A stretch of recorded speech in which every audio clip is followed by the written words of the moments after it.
आताही जे आपण कामं सांगणार आहेत किंवा आम्ही कामं करायला पाहिजेत तर आम्ही कुठचाही उपकार तुमच्यावर करत नाही, ही आमची नैतिक जबाबदारी आहे.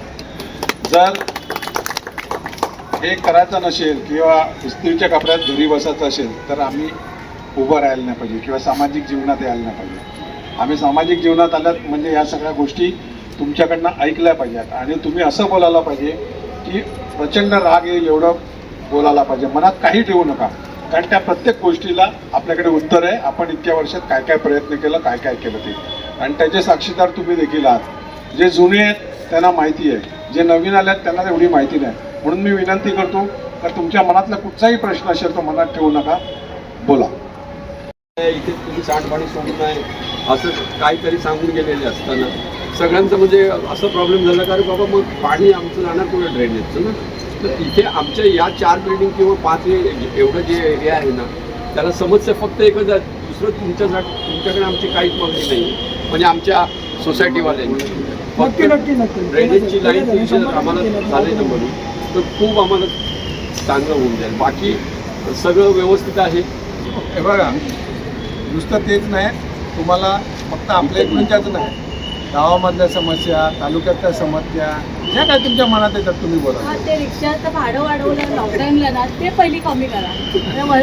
वसई नागासोबत तिकडे कमी झाले, मग आपल्या विरारला का नाही होत आहे? आणि हे ट्रॉफिक पण जरा कमी करा.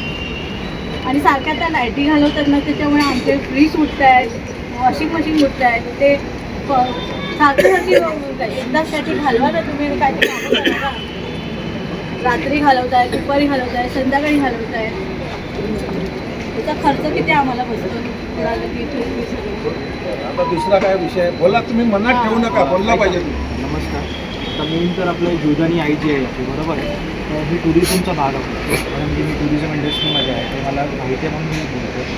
आपला हा जो रोड आहे तर जी जीवदानी आई आहे त्यासाठी रोड एकदम चांगला असला पाहिजे, कारण लोक कुठून येतात. आणि मी आत्तापर्यंत जवळजवळ 15 ते 20 वर्ष इकडे राहतो आहे. मधला जो पॅच आहे ना, तो मधला म्हणजे ते थोडं तुम्ही खाली झालं, जेव्हा बघावं तो खराबच असतो. मग हे सगळ्यात महत्त्वाचं आहे. बाकीचे विषय ते बरेच असतील, पण हा खूप महत्त्वाचा विषय आहे. आणि टुरिझम आपण जसं बोलतो तर जशी जीवदानी आहे त्यासाठी रोड व्यवस्थित असणं गरजेचं आहे. परत ते वे दाखवायला त्या गोष्टी असणं गरजेचं आहे. तेवढं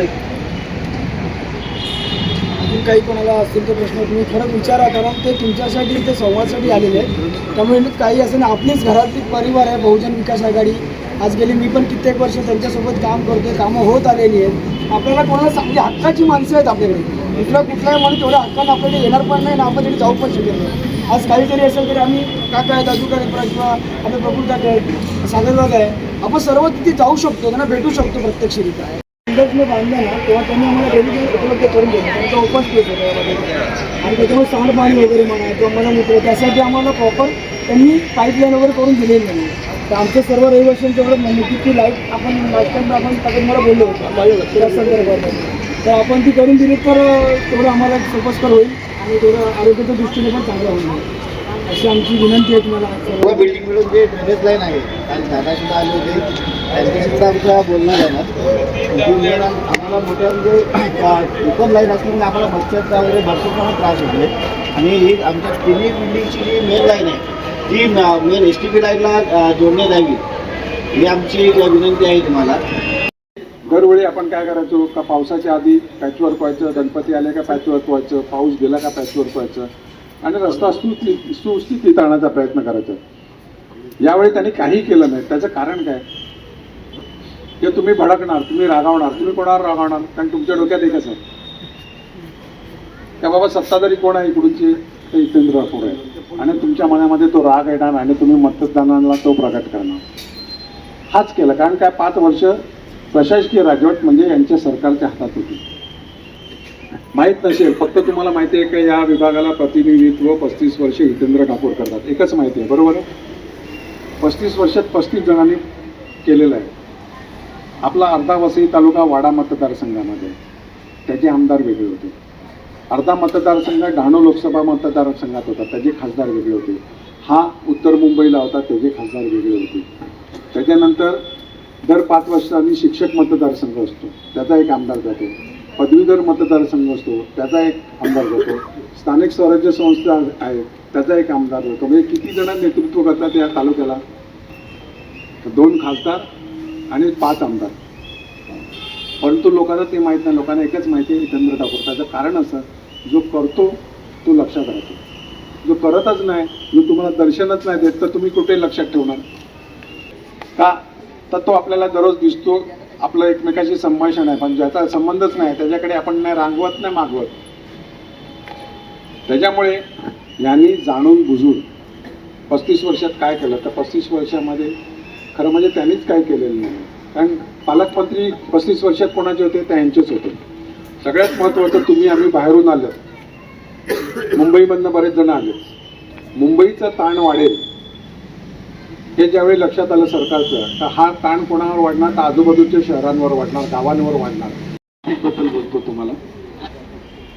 इकडून ब्रिज चालू होणार, तो आरजेच्या वरतून, मनवेलपाड्याच्या क्रॉसिंगच्या वरतून संतनगरच्या इकडे उतरणार. जे आपण प्रस्तावित केलेले आहे, इकडे आहे, बेगडसोमला आहे, विरारला आहे, सोपारा, वसई, सगळ्या ठिकाणी रोडच्या वरती ब्रिज. कारण आपल्याकडे ट्रॅफिक होते म्हणून. एक बरोबर आहे. रेल्वेच्या वरती होणार आहे, ते त्याच्यामध्ये दिलं, सगळी माहिती दिलेली आहे. दुसरा, हा रस्ता आरजेवरनं आला आणि नाल्याच्या इकडे असं टर्न होऊन इकडे जॉईन केला. त्याचं कारण असं, तिकडून येताना शेतकऱ्यांनी थोडंसं, बाकीच्या शेतकऱ्यांनी जागा दिल्या. आपल्याकडून जे ओरिजिनल शेतकरी आहेत, लँडलॉर्ड आहेत, त्यांनी 1 पैसा मोबदला न घेता आपल्याला या सगळ्या जागा दिलेल्या, त्यांचा मोठेपणा आहे. त्यांनी सांगितलं जेव्हा TDR मिळेल आम्हाला, FSI त्याचा मिळेल तेव्हा द्या. काही नाही दिला, म्हणून त्याच्या बाजूला माझं शेत होतं, त्याच्यातनं आम्ही घेतला आणि इकडे जॉईन केला. तो रस्ता सरळ निघतो आणि जो शाळेच्या बाजूने जातो, म्हणजे कालांतराने हा आपल्या इकडे, हा जो पाणी जातो तिकडे नाला आहे, तो नालाच राहणार, तो काय बदलणार नाही. त्यामुळे हा आलेला नाला कालांतराने इकडे, मला ते मागे एक रेहमानबाईचा प्लॉट आहे, बरोबर आहे ना, तर तिकडून मागून असा तो प्लॉट येतो. हा वरद विनायकवाडीनं आलेला रोड सरळ इकडून खालून जो रोड आहे ना, तो स्ट्रेट त्याला मिळतो. म्हणजे हा एक तो रोड झाला. इकडून नाला जो आहे, फक्त एवढंच आहे, तर तुमच्या डोक्यामध्ये उघडा नाला असेल तर त्याच्यामध्ये मच्छर जास्ती होते, बरोबर आहे. बंद नाला असेल तर 100 पट जास्ती मच्छर येतात. तुमची माझी ओळख आहे ना, जवळजवळ 25 वर्षाच्या पूर्वी झाली, ती गेल्या इलेक्शन पर्यंत होती. आणि तुम्हाला पूर्वी मला वाटते साहेब पाण्यासाठी तुम्ही, आपल्याकडे पाणी नव्हतं, मला खास करून आठवते, ही पण मंडळी आठवते. आणि हिल पॉईंटमध्ये एक शानबाग म्हणून राहायचे, बरोबर ना. सतत पाठपुरावा करून त्यांनी तुमच्यासाठी सेपरेट लाईन टाकून घेतली आणि पहिला थोडं कमी येत होतं, हळूहळू वाढत गेलं. आणि आता गेल्या 7-8 वर्षामध्ये, 10 वर्षामध्ये पाण्याची तुमची एकही तक्रार माझ्याकडे आलेली नाही.